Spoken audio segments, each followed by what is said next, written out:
आप सभी का हमारे YouTube channel daily current affair में हार्दिक स्वागत है। प्रतिदिन अति महत्वपूर्ण प्रश्न पढ़ने से पहले यदि अभी तक अगर आपने हमारे चैनल को सब्सक्राइब नहीं किया है तो सब्सक्राइब करें, लाइक करें एवं बेल आइकन दबाना ना भूलिए ताकि आपको current affair with study GK के नोटिफिकेशन प्राप्त हो सके। चलिए हम शुरुआत करते हैं पहले क्वेश्चन से। पहला क्वेश्चन दोस्तों, वॉन गेथिंग बने यूरोपीय देश के पहले अश्वेत नेता। दोस्तों, वॉन गेथिंग जो वर्तमान में वेल्स के आर्थिक मंत्री के रूप में कार्यरत हैं, उनको को वेल्स लेबर पार्टी के नए नेता के रूप में चुना गया है। ये फोटो भी लगा है दोस्तों, जिन्होंने यूरोपीय देश के पहले अश्वेत नेता बने। नेक्स्ट क्वेश्चन की ओर दोस्तों, नेक्स्ट क्वेश्चन आपका, एयरटेल पेमेंट बैंक ने स्मार्ट वॉच से भुगतान करने का एक नया तरीका पेश किया। दोस्तों, एयरटेल पेमेंट बैंक नाइस और मास्टर कार्ड के सहयोग से एयरटेल पेमेंट स्मार्ट वॉच के माध्यम से संपर्क रहित भुगतान के लिए अग्रणी समाधान पेश करता है। इस इनोवेटिव वेरिएबल का उद्देश्य शहरी ग्राहकों को सुविधा और पहुंच प्रदान करते हुए डिजिटल लेन देन में क्रांति लाना है। तो एयरटेल पेमेंट बैंक ने भी स्मार्ट वॉच से भुगतान करने का एक नया तरीका पेश किया है। नेक्स्ट क्वेश्चन की ओर दोस्तों, नेक्स्ट क्वेश्चन आपका, हरून ग्लोबल रिच लिस्ट 2024 के अनुसार विश्व के सबसे अमीर व्यक्ति का खिताब किसे पुनः प्राप्त किया गया है। तो विश्व के सबसे अमीर व्यक्ति का खिताब अभी मिला है। इसका आंसर है दोस्तों एलोन मस्क, जिनको हरून ग्लोबल रिच 2024 लिस्ट में विश्व के सबसे अमीर व्यक्ति का खिताब प्राप्त किया गया, पुनः इनको प्राप्त हुआ है। नेक्स्ट क्वेश्चन की ओर दोस्तों, नेक्स्ट क्वेश्चन आपका, हरून ग्लोबल रिच लिस्ट 2024 के अनुसार एशिया के सबसे अमीर व्यक्ति का खिताब अभी जो मिला है वह मिला है मुकेश अंबानी। विश्व में तो एलोन मस्क और एशिया के सबसे अमीर व्यक्ति का खिताब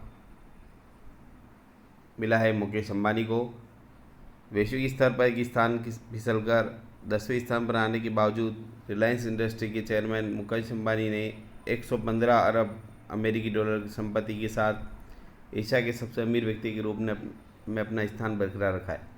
नेक्स्ट क्वेश्चन की ओर दोस्तों, नेक्स्ट क्वेश्चन आपका, कौन सा शहर बीजिंग को पछाड़कर पहली बार एशिया की अरबपतियों की राजधानी बन गया है। तो वह है दोस्तों एशिया की अरबपतियों की जो राजधानी बना है वह मुंबई। दोस्तों, यह मुंबई शहर जो है बीजिंग को पीछे छोड़ते हुए पहली बार एशिया की अरबपतियों की राजधानी बन गया। भारत ने अरबपति आबादी में उल्लेखनीय वृद्धि देखी है। 271 अरबपतियों के साथ विश्व स्तर पर तीसरे स्थान पर 84 व्यक्तियों की वृद्धि हुई है और मुंबई जो है पहली बार एशिया की अरबपति राजधानी के रूप में बीजिंग से आगे निकल गया। बहुत इंपॉर्टेंट क्वेश्चन दोस्तों। नेक्स्ट क्वेश्चन की ओर दोस्तों, नेक्स्ट क्वेश्चन आपका, आदर्श आचार संहिता के उल्लंघन की रिपोर्ट करने के लिए उपयोग किए जाने वाले भारत निर्वाचन आयोग ऐप का नाम क्या है। तो सी विजिल, इसका आंसर है दोस्तों सेकेंड। आदर्श आचार संहिता के उल्लंघन की रिपोर्ट करने के लिए उपयोग किया जाने वाला भारत निर्वाचन आयोग के ऐप का नाम है सी विजिल। दोस्तों, चुनाव आयोग चुनाव प्रक्रिया की निगरानी करने और आदर्श आचार संहिता के उल्लंघन को प्रभावी ढंग से संबोधित करने के लिए सी विजिल ऐप का उपयोग करता है। नेक्स्ट क्वेश्चन की ओर दोस्तों, नेक्स्ट क्वेश्चन आपका, 2024 में बाल्टीमोर मेरीलैंड के में फ्रांसीसी स्कॉट की ब्रिज के ढहने का क्या कारण था। तो दोस्तों, 2024 में बाल्टीमोर मेरीलैंड में फ्रांसीसी स्कॉट की ब्रिज के ढहने का कारण मालवाहक जहाज़ की टक्कर। इस कारण दोस्तों ये ब्रिज जो ढहा है इसका कारण है मालवाहक जहाज़ की टक्कर के कारण यह जो है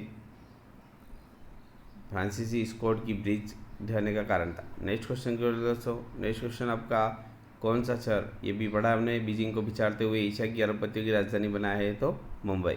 नेक्स्ट क्वेश्चन की ओर दोस्तों, लगातार चौथे वर्ष चीन में हरून अमीरों की सूची में कौन शीर्ष पर है।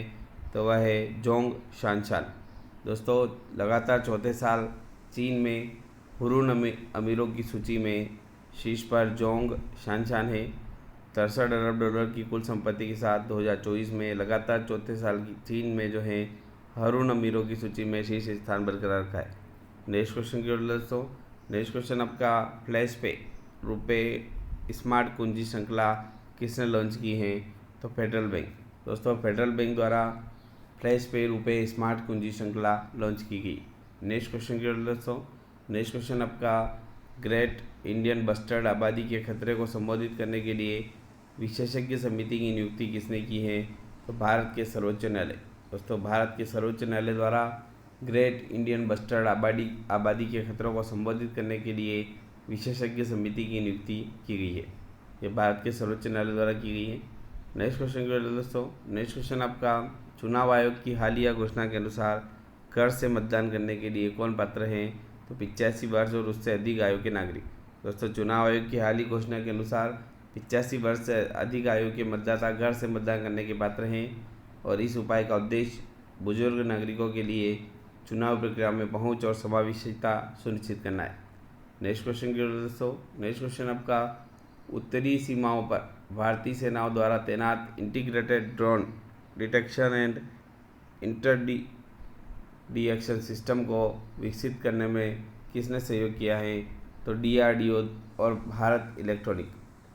उत्तरी सीमाओं पर भारतीय सेनाओं द्वारा जो integrated drone detection and interdiction system को विकसित करने में DRDO और भारत इलेक्ट्रॉनिक द्वारा सहयोग किया गया। नेक्स्ट क्वेश्चन की ओर दोस्तों, नेक्स्ट क्वेश्चन आपका, कौन संविधान सभा के अध्यक्ष थे? तो दोस्तों, इसका आंसर है डॉक्टर राजेंद्र प्रसाद।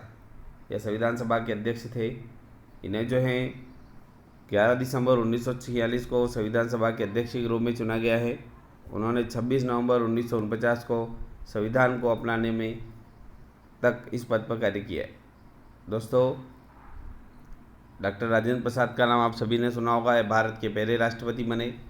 इस पद पर 1950 से 1962 तक 12 वर्ष तक जो है यह भारत के राष्ट्रपति रहे और यह जो है संविधान सभा के अध्यक्ष थे।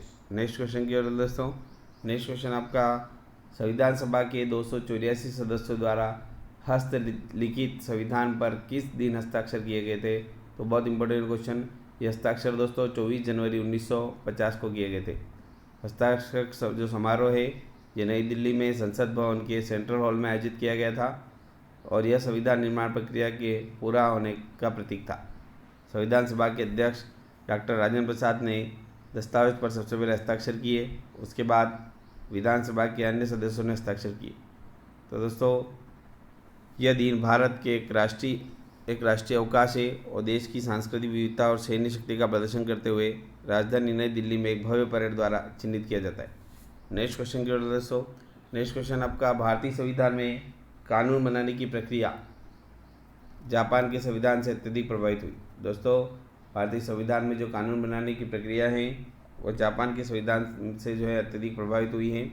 कानून द्वारा स्थापित प्रक्रिया जापानी संविधान से ली गई है। ये एग्जाम में पूछा जाता है कि ये प्रक्रिया कहाँ से ली गई है, तो जापान से ली गई है।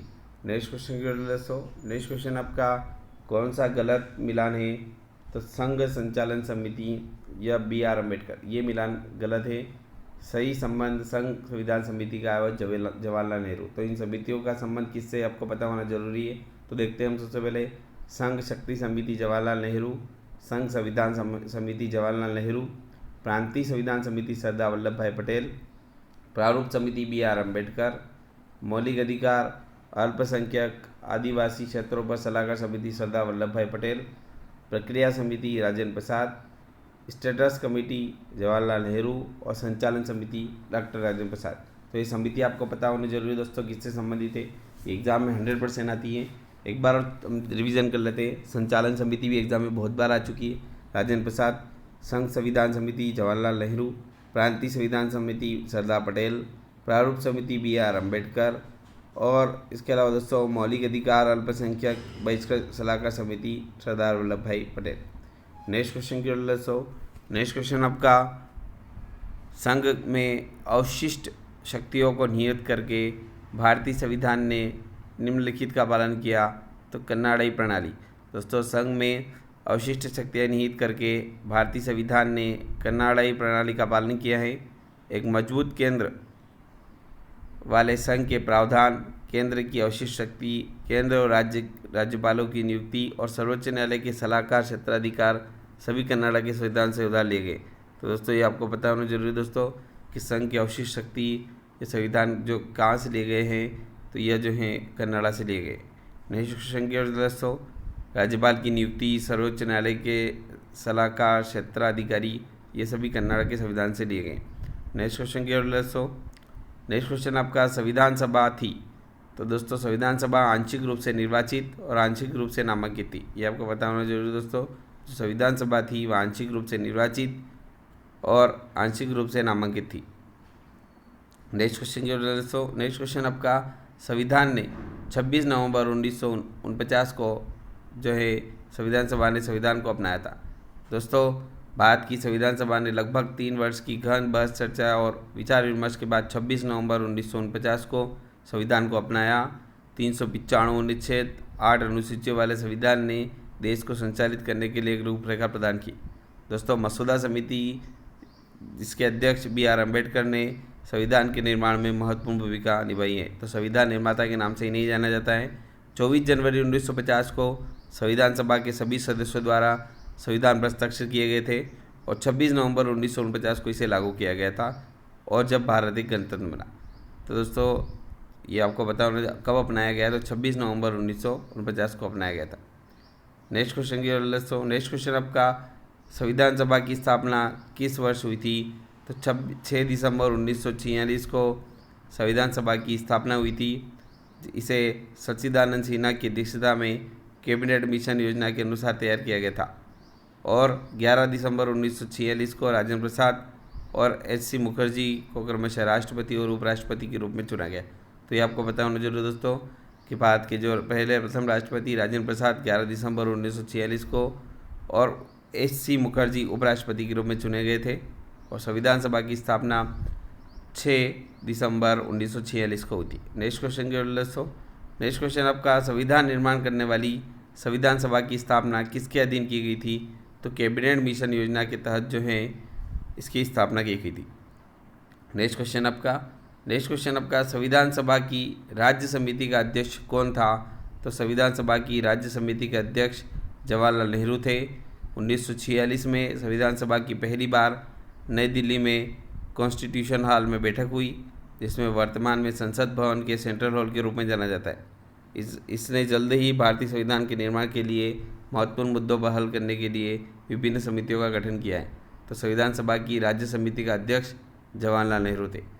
यदि अभी तक अगर आपने हमारे चैनल को सब्सक्राइब नहीं किया है, सब्सक्राइब करें, लाइक करें एवं बेल आइकन दबाना ना भूलिए ताकि आपको current affair with study GK के नोटिफिकेशन प्राप्त हो सके। Thank you.